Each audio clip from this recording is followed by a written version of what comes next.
आज मैं आपके साथ आलू मटर की रेसिपी शेयर करूंगी। तो उसके लिए जो है वो हमने लाइट सा शोरबे वाला सालन बनाना है। तो सबसे पहले हम जो है यहाँ पर मैंने 2 मीडियम साइज़ के प्याज लिए हैं और इनकी कटिंग वगैरह कर ली है, और 2 ही टमाटर हैं मेरे पास। तो सबसे पहले हम जो है इसमें हाफ कप पानी डाल के मैंने प्रेशर को जो है वो कवर कर दिया है। अब 5 मिनट्स के लिए हम इसकी विसल चलाएंगे। तो सबसे पहले जो है वो टमाटर और प्याज में ये जो पानी है इसको हम ड्राई करेंगे। हमारा जो पानी है वो अच्छे से ड्राई हो गया है। अब हम इसमें जो है वो मस्टर्ड ऑयल ऐड करेंगे। तो 2 से 3 खाने के चम्मच जो है वो मैं इसमें मस्टर्ड ऑयल ऐड करूँगी इस तरीके से।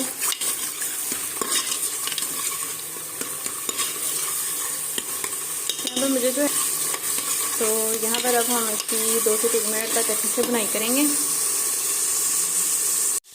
यहाँ पर हमारा जो प्याज और टमाटर है वो अच्छे से ऑयल में फ्राई हो चुके हैं। अब जो है वो मैं इसमें 1 चम्मच अदरक लहसुन का पेस्ट ऐड करूँगी और यहाँ पर हम इसकी अच्छे से बुनाई करेंगे 2 से 3 मिनट तक, कि अदरक लहसुन की जो स्मेल है वो ख़त्म हो जाए। तो यहाँ पर आपने जो है वो अदरक लहसुन की बुनाई मस्त करनी है। अगर हम अदरक लहसुन की बुनाई नहीं करेंगे तो सालन में से जो है वो स्मेल आएगी। यहाँ पर अगर आपको लगे कि हमारा मसाला है जो है वो नीचे लग रहा है या नीचे ना लग जाए तो आप इसमें थोड़ा सा पानी भी ऐड कर सकते हो। तो यहाँ पर मैं इसमें थोड़ा सा जो है वो पानी ऐड करूँगी। तो हम पानी को जो है वो अच्छे से ड्राई होने देंगे। जो है वो हम इसमें हरी मिर्चें ऐड करेंगे। अब हम इसमें जो है वो नमक मिर्च वगैरह ऐड करेंगे। तो 1 टीस्पून जो है वो मैं इसमें नमक ऐड करूँगी, 1 टीस्पून लाल मिर्च का पाउडर ऐड करेंगे और हाफ टीस्पून हम जो है इसमें हल्दी नमक करेंगे। यहाँ पर अभी हम फिलहाल घी मसाले वगैरह इसमें ऐड करेंगे। आज जो मैं आपके साथ आलू मटर की रेसिपी शेयर करूँगी ये हम जो है वो प्रेशर कुकर में बना रहे हैं। तो यहाँ पर भी अब हम अच्छे से नमक मिर्च की भुनाई करेंगे ताकि मिर्चों का जो कच्चापन है वो ख़त्म हो जाए अच्छे से। हम मसाले की जो है वो भुनाई करेंगे तो ही सालन में जो है वो टेस्ट आता है। अगर हम इसमें मसाले की जो है वो भुनाई नहीं करेंगे तो सालन में जो है वो बिल्कुल भी टेस्ट नहीं आता। तो इसलिए आपने कोशिश करनी है कि मसाले पे ज़्यादा से ज़्यादा टाइम लगाएं ताकि हमारी जो भुनाई है मसाले की वो बहुत अच्छी तरीके से हो और हमारा जो सालन है वो टेस्टी बने। यहाँ पर मज़ेदार सा जो मसाला है वो रेडी हो गया है। अब हम इसमें अपनी वेजिटेबल ऐड करेंगे। तो यहाँ पर मटर है मेरे पास 1 पाव और 1 पाव ही आते हैं। तो आलू मटर को जो है वो हम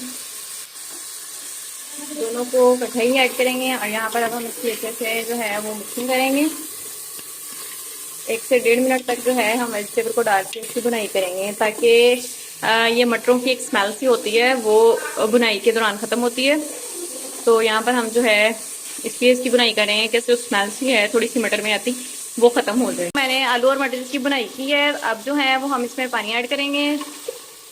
तो यहाँ पर हम कोई 3 गिलास के करीब जो है वो पानी ऐड, तो यहाँ पर मैंने इसमें जो है वो 3 गिलास के करीब जो है वो पानी ऐड किया है। अब हम जो है वो प्रेशर को कवर कर देंगे ताकि हमारे जो आलू और मटर हैं वो अच्छे से नरम हो जाएं। तो यहाँ पर मैंने इसमें जो है वो 3 गिलास के करीब जो है वो पानी ऐड किया है। अब हम जो है वो प्रेशर को कवर कर देंगे ताकि हमारे जो आलू और मटर हैं वो अच्छे से नरम हो जाएं। यहाँ पर मैंने जो है वो प्रेशर को कवर कर दिया है और फ्लेम जो है वो मीडियम की है। तो यहाँ पर अब हम इसका 2 मिनट के लिए जो है वो मैंने ओपन कर लिया है। आप देख सकते हैं कि हमारे आलू और जो मटर हैं वो कितने अच्छे तरीके से नरम हो गए हैं। यहाँ पर जी हमारे जो आलू और मटर हैं वो अच्छे से नरम हो गए हैं। अब हम इसमें खड़े मसाले शामिल करेंगे। तो यहाँ पर 1 टीस्पून जो है वो मैं इसमें खुश्क धनिया पाउडर ऐड करूँगी, 1/4 टीस्पून जो है वो मैं काली मिर्च का पाउडर ऐड करूँगी और 1 टीस्पून इसमें साबुत गरम मसाला ऐड करूँगी। तो यहाँ पर हम इसके वो खड़े मसाले जो हैं वो बाद में ही शामिल किए जाते हैं। इससे इनका जो फ्लेवर है वो डबल से ट्रिपल हो जाता है सालन का। तो आप इसको इस तरीके से भी ज़रूर ट्राई कीजिएगा। यहाँ पर हम इसमें गार्निश के लिए जो है वो हरा धनिया ऐड करेंगे। तो देखिए जी हमारा जो सालन है उसकी लुक कितनी ज़बरदस्त आई है। तो यहाँ पर जी हमारे जो आलू मटर का सालन है वो रेडी हो गया है। अब मैं इसको आपको जो है वो डिश आउट करके दिखाती हूँ इसकी फाइनल लुक। तो यहाँ पर जी हमारे आलू मटर का जो सालन है आप देख सकते हैं इसकी लुक कितनी ज़बरदस्त आई है। आप भी इसको इस तरीके से ज़रूर ट्राई कीजिएगा। वीडियो अच्छी लगी हो तो लाइक कर दें, चैनल को सब्सक्राइब कर दें। अब मुलाकात होगी एक नेक्स्ट वीडियो में, तब तक के लिए अल्लाह हाफिज़।